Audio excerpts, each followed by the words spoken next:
I'm Dominique Albrecht, Coronado's Assistant City Manager, and this is the weekly update for the week ending July 30th, 2021. The Aquatics Center was indefinitely closed last Friday due to a shortage of chlorine nationwide. An expected shipment of chlorine never arrived, and the Aquatics Center pools were closed to keep the water clean and free from algae and mosquitoes. There's been a high demand for pool use, and a fire at a pool chemical manufacturing plant made the situation worse. The city's pools use liquid chlorine, which is held in a 1,000-gallon tank. It takes about 10 days to exhaust a full tank. The shipment is now expected to arrive this week. With supplies extremely limited, it's unclear if enough chlorine will arrive to reopen the pools, and there's no guarantee of additional deliveries. The city will keep pool users up to date and thanks you for your patience. The Port of San Diego and the city hosted a celebration in honor of the 25th anniversary of Grand Caribe Shoreline Park and its bronze artwork Sheltering Wings earlier today. Nearly 100 supporters of the park attended and enjoyed live music, informational booths, and to hear about the public art from the artist. The park was created thanks to the Silver Strand Beautification Committee, who worked diligently with the port 25 years ago to protect the shoreline, enhance the existing natural and native plant communities, and provide an educational botanical setting for use by the public. New classes and programs are becoming available at the John D. Spreckels Center.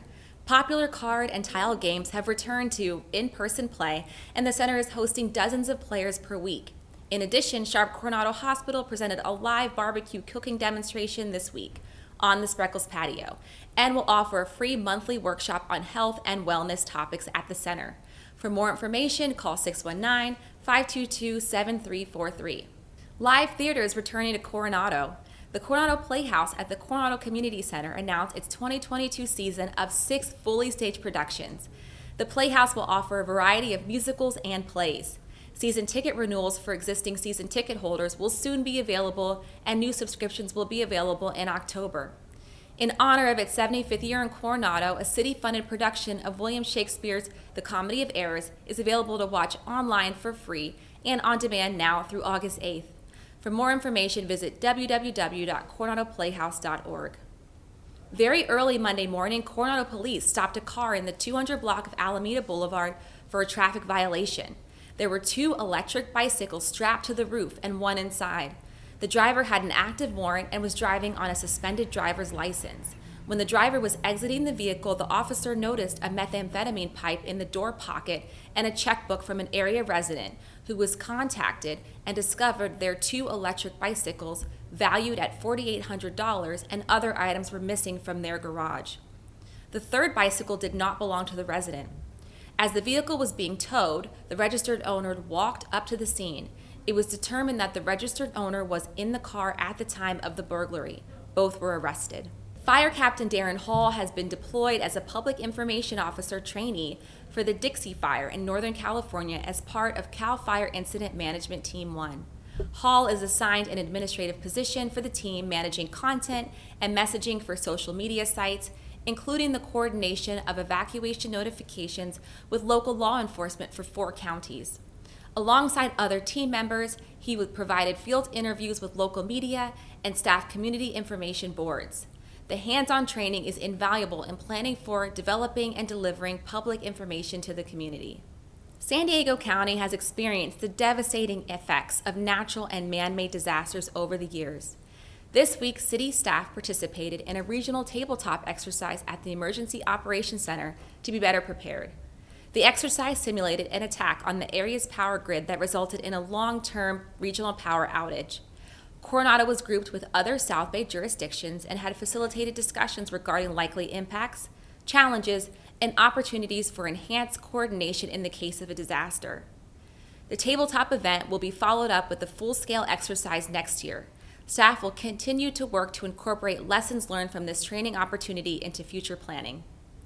The Crown City Classic, a local youth soccer tournament hosted by the Coronado Youth Soccer League, will be held this weekend, July 31st and August 1st, and again next weekend, August 7th and 8th. The Crown City Classic has been held in Coronado for nearly 20 years with more than 170 competitive soccer teams from around Southern California. Games run from 8 a.m. until sunset. Residents may see players using Tidelands Park, Sunset Park, Case Soccer Field, and some Coronado High School fields. Additional trash receptacles and restrooms are placed at the cays and tidelands by the host to manage the additional visitors. Luke and Leia are this week's Pet of the Week. Hi, my name is Erin and I'm a volunteer here at the Coronado Animal Care Facility with Paws of Coronado. This week our pets of the week are Luke and Leia, a pair of domestic short-haired cats. Luke is 2 years old and Leia is 1. They are so sweet and they're incredibly bonded with each other. Leia is the more outgoing of the two, and Luke finds his strength from being in her presence. They are rarely far from each other's side, and they spend much of their time curled up together snuggling. Although they do enjoy also spending time with their human friends.